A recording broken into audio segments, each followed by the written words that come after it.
mapakinggan ang totoong boses ng paningil at totoong boses ng panawagan ng mamamayan.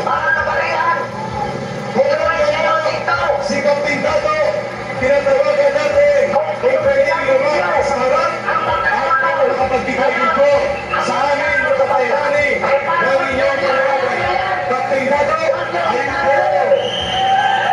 Harapan to, komunista versus tunay na nagmamahal sa bayan. Like and share. Labanan natin itong mga baluktot na mga paninindigan ng komunista. Dito tayo sa Itsas Rai na Robinson Galleria. Yan si Captain Dado. Ang matapang na pinagtanggol ng mamamayan. Si Captain Dado Enrique, PLA Class 1983. Parang pagkakadeks. Ito po ang class following. Captain Dado. Magandang hapon sa kita tanghali sa mga. Ano ba ang pinaglalaban? Jerry, salamat. Ano pinaglalaban natin? May problema tayo kasi ang mga Pilipino. Magandang maligayang araw ng protesta, Mayo 21. Dapat meron polisito sa kanila. Trabaho lang nila yan, may polisito sa kanila. Iniiwasan nila may matatasaan. Tingnan nyo, kanina pa nabibigyan nyo mga yan. Napagawin ko. Pero may trabaho, no? Maraming salamat sa inyo, ha? Maraming salamat, trabaho lang. Pero, ito yung mga kaganapan ngayon mga kapatid sa rally September 21. Tunghayan ninyo mga kapatid kung ano ang mga paglalaban nila sa bayan natin na wala na magandang katinuan. Tama. Mga retired militar nandito. Kawan tayo ng milyon, bilyon, trilyon. Hindi tama yun. Kung kayo, nakawan kayo ng kamag-anak ninyo ng anak mo, papaluin mo. Nakawan mo, papagalitan mo. Oo! Kasang bahay, nakawan ka. Tatanggalin mo. Tama. Yung natatandaan niyo yung nagdako ng mangga. Yung matanda. Yan. Ito yun. Ito, bilyon. Hindi makukulong ba? Wala. Wala. Tayo nagtibig. Pakukulong natin.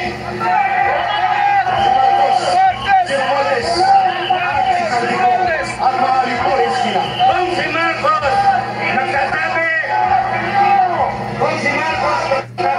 nagsisimpatya siya, naintindihan niya ang taong bayan. Intindihan natin siya. O sige, presidente ka, naintindihan niyo ang taong bayan.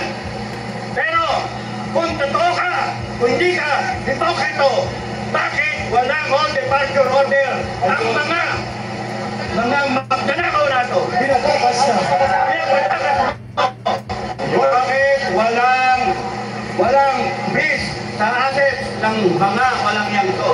Na yung bangko nila, yung asset nila, hindi ninyo harangin para ma-recover ng taong bayan. Habang may didinding na kaso sa kanila o may investigasyon. Batas lang ang batas. They are entitled to due process. They are entitled. Huwag kayong marang kasi. Wala kayong matatasan. Wala pa ng trabaho yung mga okay na. Basta itaas sa ating partner. Sige, mali ha. Pagka sila allegedly nagnakaw. Hindi. Pwede tirahin. Kigil tayo. Gusto natin. Patayin. Pero may batas tayo.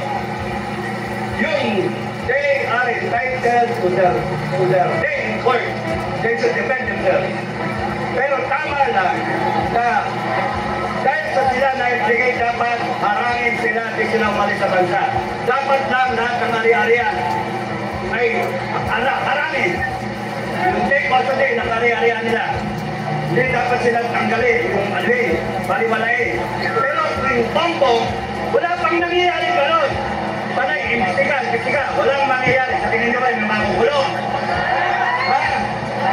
At natin tiwala naman sa ano. Walang makukulong. Ay, pakulong natin! Makulong! Ang mga kababayan, pinapanood ko kayo kanina, maliwanag na hindi pa ninyo naiintindihan ang kapangyarihan ng bawat Pilipino. Hindi nyo pa naiintindihan. All government authority emanates from the people. Lahat na nagtatrabaho sa gobyerno ng Pilipinas ang nagluklok sa iyong taong bayan. Meron na siyang appointed, yung mga appointed, yung nag-appoint, niluklok ng taong bayan. Ang taong bayan ang natrigay na kapangyarihan sa kanila para patakbuhin ang bansa natin. Bakit? Tayo may ginagawa. May ginagawa tayo na maliit lang. Busy tayo. Pero ito hindi natin binigyan. Dito kami, harap, Princess Shrine, Robinson Galleria. Hindi dapat sila magnakaw. Kaya pagka tayo inaate, we have the authority, we have the power na kunin yung kapangyarihan na yun. May extra ka? Hindi dapat tayo kumayat na tayo ay pastusin, patuyin, tindakin, traidorin. Salamat, Jose. Lahat kayo mga Pilipino, kahit saan kayo, kayo ay nasa kampo ng Marcos, kayo nasa kampo ng gobyerno, kayo nasa kampo ng oposisyon, ng Duterte, basta kayo Pilipino,